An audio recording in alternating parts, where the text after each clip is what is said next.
Assalamu Walaikum. In this video, how to make a bubble chart in Excel. Let's begin. First of all, select your data with headers. Go to Insert tab, Recommended Chart. Scroll your mouse or move. Select bubble chart and see this menu style with bubble chart. Select your style. Example, I use default and click right click fill all bubble chart color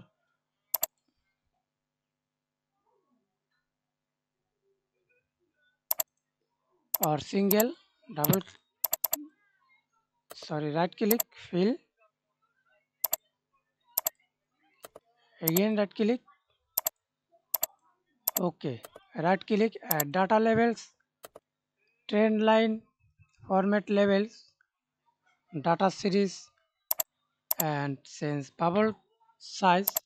Double click, then show this pop up. Format data points, scale bubble size to example 50.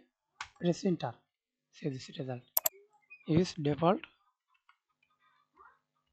Press enter. That's it. Thanks for watching video. Please subscribe to my channel. Like, comment, share.